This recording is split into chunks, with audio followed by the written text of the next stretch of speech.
Halo Genjoters, kembali lagi di Storyline Recap. Apa kabar kalian semua? Semoga diri kalian dan dompet kalian sehat walafiat ya. Awal bulan cuy. Oke. Di video kali ini kita akan menceritakan alur film Sin Island yang dirilis pada tahun 2018. Film ini mengisahkan seekor istri yang kebetulan ia adalah pramugari cantik. Karena kecantikannya itu, ia menjalin hubungan dengan seorang pilot. Padahal ia sebenarnya punya suami cuy. Bagaimanakah kisah-kisah asmara mereka? Ya udah deh, daripada lama-lama mending kita skuy langsung ke videonya cuy.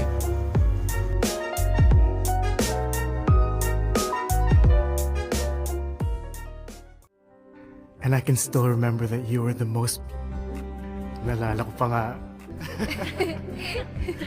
Film ini diawali oleh adegan calon pasutri yang sedang menikah dengan bahagia. Tapi ternyata itu hanyalah sebuah contoh video yang dihasilkan oleh pemeran utama film kita bernama David. David adalah seorang fotografer. Ia di sini sedang mencontohkan hasil video kepada kliennya. Dan setelah berbincang-bincang, akhirnya kliennya setuju untuk menggunakan jasa David untuk pernikahannya nanti. Ketika malam tiba, saat David merayakan hari brojolnya ke bumi, rekan-rekannya itu memberikan sebuah surprise kepada David. Dan ternyata istrinya lah surprise-nya tersebut. Istrinya David bernama Kanika. Ia adalah seorang pramugari yang kerjanya kalian tahu lah ya kayak apa. David merasa kagak nyangka saat itu, karena Kanika sendiri harusnya lagi kerja entah ada di udara bagian mana ya. Makanya dari itu, mumpung nih ya, kalau kata orang lembur sini mah nih, mumpung mampang mempeng asik. Mampang mempeng ada pemajikan gitu kan. Mereka langsung ke belakang dan melakukan adegan yang alhamdulillah halal bagi mereka yang sudah menikah cuy. Singkat cerita, David dan rekan kerjanya mulai bekerja untuk memotret kliennya tersebut. Di sini ditunjukkan seorang bawahan si David yang masih noob nyimpen tas yang berisi folder-folder kerjaannya di pinggir kolam. Tak lama kemudian ada seorang bocil kematian yang menajong tas itu sampai teuleum. Dan benar saja, hasil pekerjaan mereka pun menjadi sia-sia. Hasil kerja mereka pun hilang hanya dalam satu kali tendangan oleh bocah. Karena kesalahan bawahannya si David tadi, perusahaan jasa David pun dituntut untuk membayar ganti rugi yang cukup besar. Mungkin sekitar 2 miliar rupiah kali ya. Dikarenakan pusing dengan duit kemana, ia pun terpaksa menjual semua aset-aset pekerjaannya untuk melunasi ganti ruginya tersebut.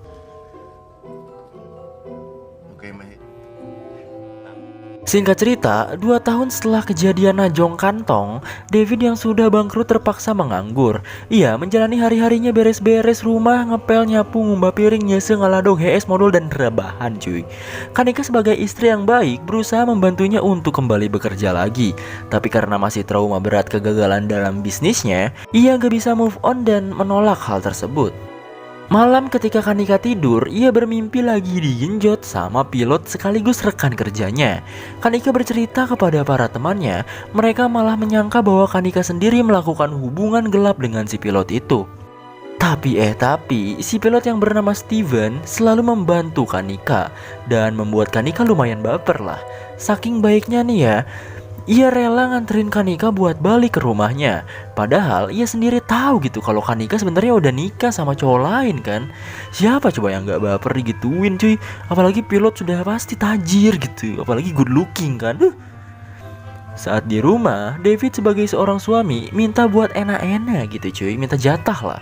Tapi si Kanika nolak. Karena hal ini, David langsung curiga mikir yang enggak-enggak sama istrinya itu. Dan kecurigaan ia pun diperjelas dengan bukti chatan Kanika dengan si pilot yang ia lihat sendiri di ponsel Kanika itu. Ditambah lagi, Kanika juga dianterin pulang kan sama si pilot itu. Di suatu malam, Kanika diajak buat dinner sama Steven dan teman-temannya yang lain. David akhirnya memutuskan untuk ikut makan malam sama Kanika. Di sana, kecurigaan ia pun semakin jelas karena tatapan Kanika dan senyumannya itu selalu tertuju pada Steven. Hal ini membuat David sebagai seorang suami cemburu besar dan marah kepada Kanika. Bahkan ia menuduh Kanika sudah pernah digenjrot sama si pilot itu. David pun stres. Naglalandian kayo! Plastic kahit konti! Ano, tama ako? Tama! Singkat cerita, sebagai mantan rekan kerja sekaligus sahabat David, sahabatnya ini pun berusaha menghibur David dengan memberinya tiket untuk liburan ke sebuah pulau bernama Sen. Karena merasa pemberian rekannya ini boleh juga dan lagi stres rariut sirah gitu kan, David akhirnya gaskeun buat liburan sendirian ke pulau itu cuy. Perjalanan liburannya pun dimulai. David terbangun dari tidurnya karena telah makan kecubung. Ia langsung mencari cincin kawinnya yang terjatuh. Tapi alih-alih, ada seorang cewek bahenol yang lagi yoga cuy. Ia bernama Tasya. David langsung teler setengah mati lagi gara-gara lihat si Tasya lagi yoga dengan bodinya kayak body Tamiya tanpa casing sedikit pun cuy. Dan si Tasya itu langsung marah kepada David karena agak mengganggu aktivitas yoganya. Padahal dia sendiri gitu yang mengganggu iman si David gitu kan. Ngapain yoga kagak pakai casing anjir. Ketika malam tiba, David ketemu lagi sama si Tasya ini. Ia pun berinteraksi dan sebagai permintaan maaf, ia pun mentraktir Tasya di situ. Diketahui, katanya Tasya adalah seorang desainer yang sedang liburan di Pulau Sen. Karena karakter Tasya juga nggak boring dan gampang klop gitu kan.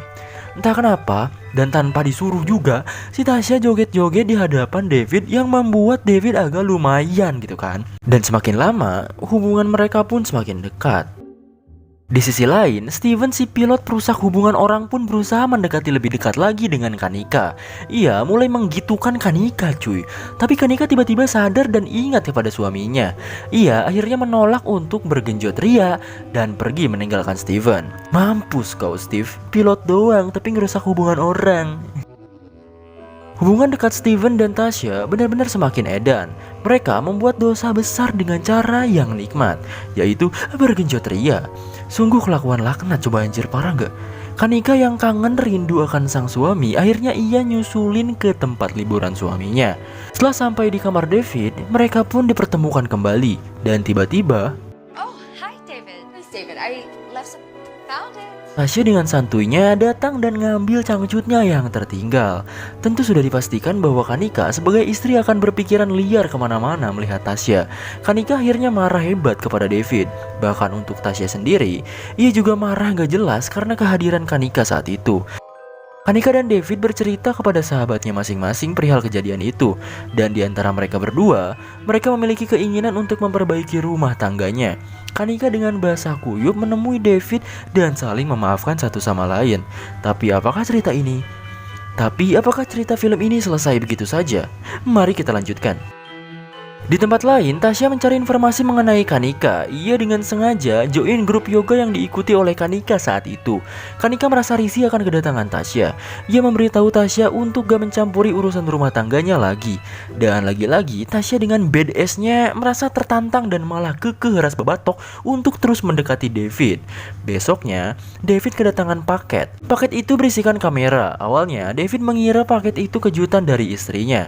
Tapi lagi-lagi, paket itu dari Kanika. David akhirnya pergi ke rumah Tasya, berniat mengembalikan barang itu dan menyelesaikan masalahnya. Tapi saat bertemu, Tasya berbicara kepada David bahwa ia telah di KDRT oleh suaminya sendiri. Sedangkan si Kanika ia menemui suaminya si Tasya. Suaminya ini bilang kalau Tasya adalah orang yang mengalami gangguan jiwa dan hanya berpura-pura bahwa dirinya di KDRT olehnya. Dan target selanjutnya adalah David sendiri. Tasya akhirnya meminta David untuk menggenjritnya. Dan David sendiri akhirnya meninggalkan Tasya dengan emosi saat itu. Setelah Kanika balik, Tasya mengunjungi tempat kerja suaminya. Ia akhirnya membunuh suaminya itu. David akhirnya mencari tahu informasi mengenai Tasya. Dan disinilah ia mengetahui bahwa Tasya bukan orang normal. Ia juga berkali-kali melanggar hukum karena jiwanya tersebut. Kanika yang sedang berjalan hendak ditabrak oleh Tasya. Karena kesal, ia pun membalas Tasya dengan menjambak rambutnya di dalam mobilnya. Tasya tidak tinggal diam. Ia membalas perlakuannya itu dengan cara datang ke rumah Kanika. Ia pun menghajar dan menyekap Kanika.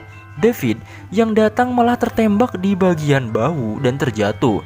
Sedangkan Kanika berhasil melepas ikatannya dan mulai ribut sama si Tasya ini. Kanika mendapat luka sayatan di pipi dan terpojokan. David dengan anugerah Tuhan yang diberikan akhirnya bisa bangun dan mendorong Tasya dari balkon sampai terjatuh.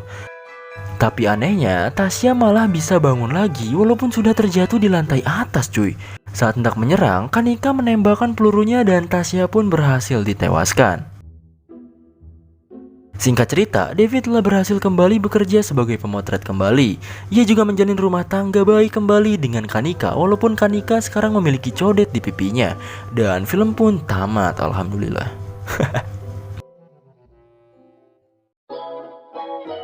Jadi begitulah ending film Sin Island. Memang awalnya yang selingkuh si istri gitu kan. Yang benar-benar selingkuh ternyata si suami, kampret emang ini film cuy. Tapi dibalik itu semua, banyak sekali hal yang bisa kita dapatkan di film ini cuy. Mungkin contoh kecilnya, segala sesuatu yang kita lakukan di masa sekarang bisa aja sesuatu itu kita alami atau bisa aja lebih parah dari apa yang kita lakukan gitu. Contohnya ya si Kanika ini, selingkuhnya sih gak seberapa gitu kan, tapi hal serupa yang ia alami lebih dari yang ia lakukan gitu. Yaudah deh, semoga kalian semua terhibur dan jangan kemana-mana. Jangan banyak jajan supaya uang kalian kagak habis di awal bulan. Keep on genjoters and see you on the next video.